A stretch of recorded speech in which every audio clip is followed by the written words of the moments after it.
बिस्मिल्लाहिर्रहमानिर्रहीम। अस्सलाम वालेकुम डियर स्टूडेंट। आज का जो हमारा टॉपिक है उसमें हमने एक एक्टिविटी को सॉल्व करना है और दूसरा एक छोटा सा आर्टिकल है टेस्टिकुलर फेमिनाइजेशन सिंड्रोम। तो सबसे पहले ये जो हमारी एक्टिविटी है ये किससे रिलेटेड है? Inheritance of haemophilia. और हमने इनहेरिटेंस ऑफ हीमोफीलिया स्टडी करना है पेडिग्री ऑफ क्वीन विक्टोरिया। तो ये जितने भी हमारे पास आपको स्केच नज़र आ रहे हैं इनको किस लिहाज से सॉल्व करना है, तो बुक में दो क्वेश्चन किए गए हैं कि ये जितने भी इंडिविजुअल्स हैं सबकी जीनोटाइप आप लोगों ने लिखनी है और फिर बताया गया ये जो प्रिंस एलेक्सिस है क्या ये इफेक्टेड हो सकता है या नहीं हो सकता। ठीक हो गया। लेकिन आमतौर पे सिर्फ इस एक्टिविटी में उन इंडिविजुअल्स के नेम लिखे गए हैं जो या तो कैरियर थे या इफेक्टेड थे, बाकी जो नॉर्मल है उनको इतना कोई ख़ास डिस्कस नहीं किया गया।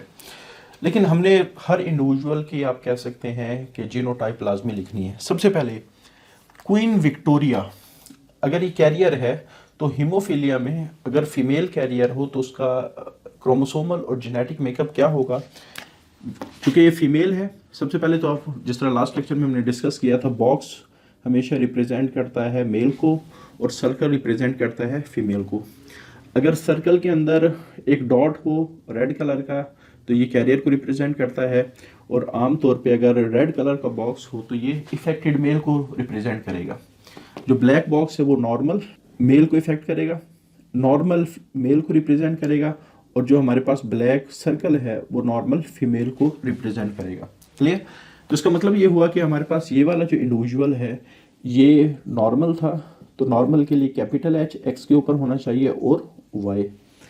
और क्वीन विक्टोरिया चूंकि कैरियर है तो इस वजह से कैरियर का जेनेटिक मेकअप और क्रोमोसोमल मेकअप, क्रोमोसोम का पेयर फीमेल के अंदर होता है और कैरियर का जो जेनेटिक मेकअप वो हेट्रोजाइगस कंडीशन होती है कि कैपिटल एच के साथ स्मॉल एच। अब अगर देखा जाए तो इसमें से जो 7 सिबलिंग्स हैं यानी जो बहन भाई हैं उनमें से जो प्रिंस जो शहजादा लियोपोल्ड है वो इफेक्टेड है और जो शहजादी एलाइस है वो कैरियर के तौर पे। बाकी सारे जितने भी सिबलिंग्स हैं वो सारे के सारे क्या हैं? नॉर्मल हैं। तो ये मेल है तो ये नॉर्मल होगा, तो इसका जो जेनेटिक मेकअप क्या होगा? कैपिटल एच और वाई। ठीक है, एक्स के ऊपर कैपिटल एच होगा, वाई।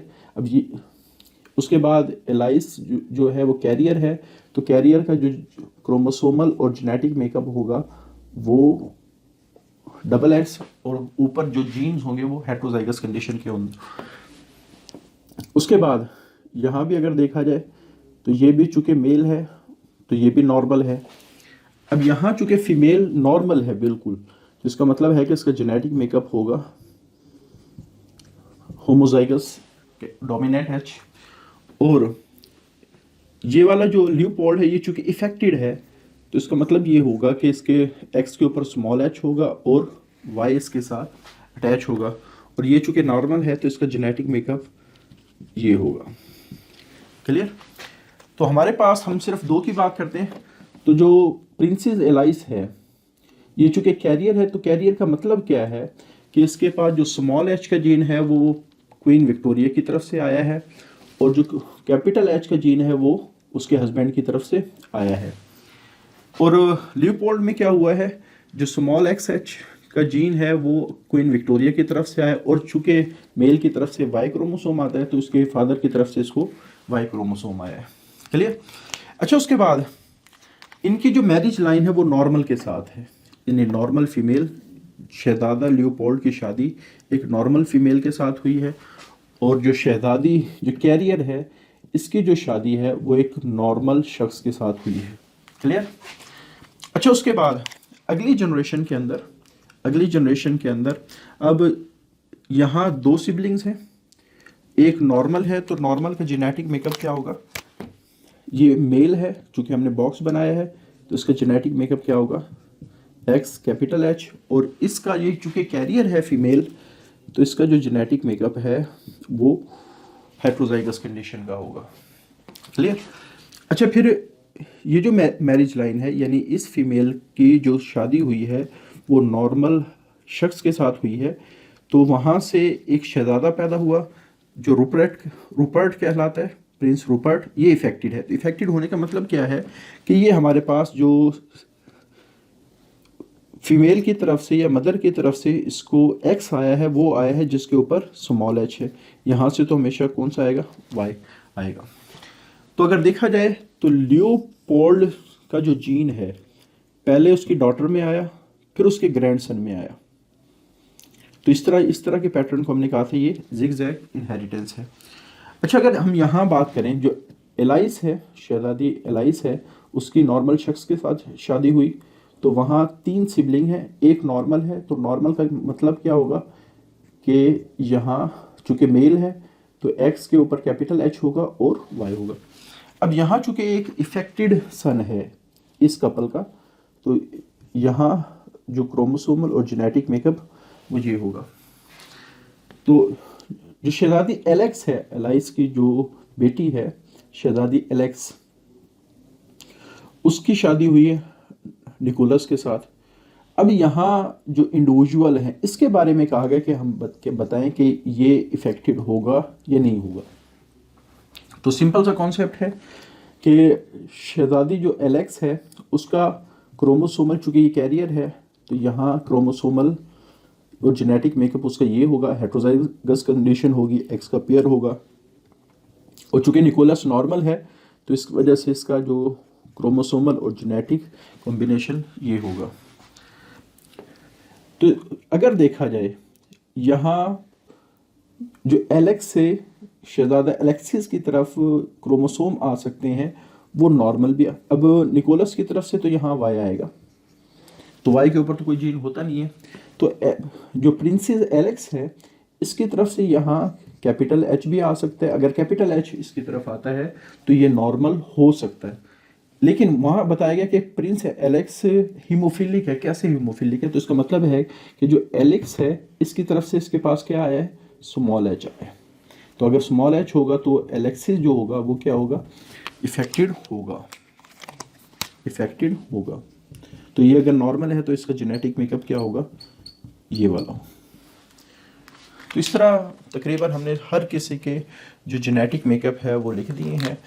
ये रह गया, तो इसका भी ये चूँकि नॉर्मल फीमेल है तो हमारे पास ये कॉम्बिनेशन हो, और ये भी चूँकि नॉर्मल है तो इसके पास ये वाई के साथ आएगा, क्योंकि ये मेल है तो ये भी नॉर्मल हो। इस तरह जितने भी इंडिविजुअल इस पेडिग्री के अंदर स्केच किए गए हैं सबके हमने जीनोटाइप भी लिख दिए हैं। और अगर हम इस एलेक्स की बात करें तो एलेक्स हीमोफिलिक हो सकता है और नहीं भी हो सकता, दोनों पॉसिबिलिटी है। क्योंकि एलेक्स के पास जो प्रिंसेस एलेक्स है जो इसकी मदर है उसके पास 2 एक्स क्रोमोसोम है, दोनों पॉसिबिलिटी है कि वो उसके पास आ सकते थे। ये एक्स स्मॉल एच वाला भी आ सकता था, एक्स एच वाला भी, तो ये नॉर्मल भी हो सकता था और हीमोफिलिक भी हो सकता था। ठीक है, तो ये क्वीन विक्टोरिया की जो पेडिग्री है उसमें हमें कुछ पैटर्न नजर आते हैं जो हीमोफिलिया की इनहेरिटेंस को समझने में हमारी हेल्प आउट कर रहे होते हैं। इसी तरह एक्स लिंक रिसेसिव ट्रेट की एक और एग्जांपल हमारे पास है, टेस्टिकुलर फेमिनाइजेशन सिंड्रोम। सबसे पहले इसके लफ्ज का मतलब तो हम सबसे एंड पे डिस्कस करेंगे, पहले इसके काज को हम डिस्कस कर लेते हैं। तो ये एक x link recessive trait, rear, बहुत थोड़ी अमाउंट में पेशेंट इसके अवेलेबल हो सकते हैं, बहुत कम है कि ये लोगों में ये नज़र आता है। एक्स लिंक्ड है, ये एक्स लिंक्ड है और रिसेसिव है। आमतौर पे होता क्या है, अगर किसी के पास एक्स वाई क्रोमोसोम हो तो उसकी बॉडी को डेवलप होना चाहिए मेल में, लेकिन एक्स क्रोमोसोम पर बाज़ दफ़ा TFM जीन पाया जाता है। TFM जीन किसका जीन है? Testicular feminization gene. ये किस पे पाया जाता है? एक्स क्रोमोसोम पर पाया जाता है। वो क्या करता है कि होना तो एक्स वाई की वजह से वाई हमेशा मेल में किसी भी ऑर्गेनिज्म को डेवलप करवाएगा, लेकिन ये वाला जो जीन है वो इस एक्स वाई के होने के बावजूद एक इंडिविजुअल को फिनोटाइपिकली फीमेल में कन्वर्ट कर दे। मुकम्मल तौर पे फीमेल में कन्वर्ट नहीं करेगा, बज़ाहिर उसकी जो बॉडी है वो फीमेल की तरह नजर आ रही होगी। ठीक हो गया? यानी आप ये समझ लें कि ये ऐसे इंडिविजुअल हैं जिनमें क्रोमोसोमल कॉम्बिनेशन तो एक्स वाई है और एक्स वाई ये सजेस्ट करता है कि दे शुड बी मेल, कि उनको मेल होना चाहिए, लेकिन इस TFM की वजह से उनकी जो अपीयरेंस है ये नहीं कि वो मुकम्मल तौर पे फीमेल में कन्वर्ट हो जाएंगी, उनकी अपीयरेंस फीमेल जैसी नजर आएगी। क्लियर? क्यों नजर आएगी? क्योंकि ये जीन क्या करते हैं, बॉडी के अंदर एंड्रोजन इनसेंसिटिविटी को प्रोड्यूस करवाते हैं। एंड्रोजन इनसेंसिटिविटी से क्या मुराद है? जैसे for example androgen male hormone जो है, मेल सेक्स हार्मोन्स को एंड्रोजन्स कहा जाते हैं। तो इसकी बेस्ट एग्जांपल हमारे पास टेस्टोस्टेरोन है। टेस्टोस्टेरोन, एंड्रो का लफ्जी मतलब होता है मेल, जनरेट से निकला है, यानी जो मेल कैरेक्टर को जनरेटर हार्मोन है वो एंड्रोजन कहलाते हैं। तो इसमें सबसे ज़्यादा जो इंपॉर्टेंट है वो टेस्टोस्टेरोन है। अब टेस्टोस्टेरोन का जो बॉडी में फंक्शन है कि इसने मेल सेकेंडरी कैरेक्टरिस्टिक डेवलप करवानी है, मेल सेकेंडरी कैरेक्टरिस्टिक को प्रॉपरली डेवलप करवाना है कि एक शख्स मेल प्रॉपर अंदाज में नजर आए। लेकिन इस जीन के प्रेजेंस की वजह से जो एंड्रोजीन है वो इनसेंसिटिव हो जाता है, यानी बॉडी उसको रिस्पॉन्ड नहीं करती, बॉडी में वो फंक्शन परफॉर्म नहीं करता, जिसकी वजह से जो बॉडी है वो ऑटोमेटिकली फीमेल की तरफ डाइवर्ट होना शुरू हो जाती है, यानी उसमें फेमिनाइजेशन आना शुरू हो जाती है, फीमेल वाली कैरेक्टरिस्टिक आना शुरू हो जाती है। अब फेमिनाइजेशन कौन कौन सी आ सकती है? जैसे large breast, it is a characteristic of female. उसके बाद फीमेल जेनिटेलिया, जेनिटेलिया होता क्या है? जो रिप्रोडक्टिव पार्ट है उसका वो हिस्सा जो बॉडी से बाहर लोकेटेड हो वो क्या कहलाता है? जेनिटेलिया। जैसे फीमेल में विजाइना जेनिटेलिया में आता है, और ये जो विजाइना है वो ब्लाइंड होगा। ब्लाइंड से क्या मुराद है कि उसकी लुक विजाइना की तरह नजर आएगी लेकिन वो आगे से बंद। हालांकि फीमेल रिप्रोडक्टिव सिस्टम में क्या हो रहा है कि विजाइना के बाद सर्विक्स आता है, सर्विक्स के बाद यूट्रस आता है, यूट्रस फिर फिलोपियन ट्यूब के साथ कनेक्टेड होता है, वो ओवरी में जाके अटैच होती है। लेकिन यहाँ क्या होता है कि विजाइना की तरह का स्ट्रक्चर तो मौजूद होगा लेकिन आगे जो स्ट्रक्चर है वो अवेलेबल नहीं होगा। इस वजह से इसको हम कहते हैं ब्लाइंड वेजाइना, यानी कोई यूट्रस वगैरह इसके अंदर नहीं होगी, कोई फिलोपियन ट्यूब नहीं होगी, कोई ओवरी नहीं होगी। तो एक्सटर्नली तो ऐसे नजर आएगा जैसे ये फीमेल का रिप्रोडक्टिव स्ट्रक्चर है, लेकिन इंटरनली कोई भी फीमेल रिप्रोडक्टिव स्ट्रक्चर मौजूद नहीं होगा। तो इस वजह से ये सारी खुसूसियत फेमिनाइजेशन वाली है, फीमेल वाली है कि large breast, female genitalia, blind vagina, और ब्लाइंड वेजाइना तो होगा लेकिन अंदर से यूट्रस वगैरह अवेलेबल नहीं होगी। अच्छा, इसको टेस्टिकुलर क्यों कहा जाता है? क्योंकि ऐसे लोगों के अंदर टेस्टिस मौजूद होते हैं। अब testis is the characteristic of male, लेकिन वो डिजेनरेटेड बहुत छोटे होंगे, और दूसरा एब्डोमेन के अंदर होंगे। हालांकि जो नॉर्मल मेल है उसमें जो टेस्टिस है वो एक कवरिंग के अंदर बंद होते हैं जिसको स्क्रोटम कहा जाता है, और आउटसाइड द बॉडी लोकेटेड होती है। अब जो मेल जेनिटेलिया में आते हैं टेस्टिस, क्योंकि मेल जेनिटेलिया में दो पार्ट होते हैं, एक को हम कहते हैं मेल कपुलेटरी ऑर्गन, दूसरा टेस्टिस। अब इनके टेस्टिस होंगे तो सही, चूंकि XY है तो Y की वजह से टेस्टिस डेवलप हो रहे हैं, लेकिन ये बॉडी के अंदर ही रहेंगे। ठीक है, तो इस वजह से ऐसे कंडीशन जिसमें टेस्टिकल्स भी हैं, टेस्टिस वगैरह भी मौजूद हैं, लेकिन उसके बावजूद उसमें फेमिनाइजेशन वाला एक्सटर्नल स्ट्रक्चर मौजूद है, तो इस तरह की कंडीशन को हम कहेंगे टेस्टिकुलर फेमिनाइजेशन सिंड्रोम। तो बुक में आखिरी लाइन जो लिखी हुई है, they married happily as a female, तो इनकी चूंकि फीमेल बॉडी की तरह नजर आती है तो ये फीमेल बन के शादी कर सकते हैं, लेकिन चूंकि इनके अंदर स्ट्रक्चर वगैरह मौजूद नहीं, यूट्रस नहीं है, फिलोपियन ट्यूब नहीं है, इसी तरह ओवरीज नहीं है, तो इस वजह से दे आर द स्टीरॉयल। स्टीरॉयल का मतलब ये होगा कि इनके ऑफस्प्रिंग प्रोड्यूस नहीं हो सकते।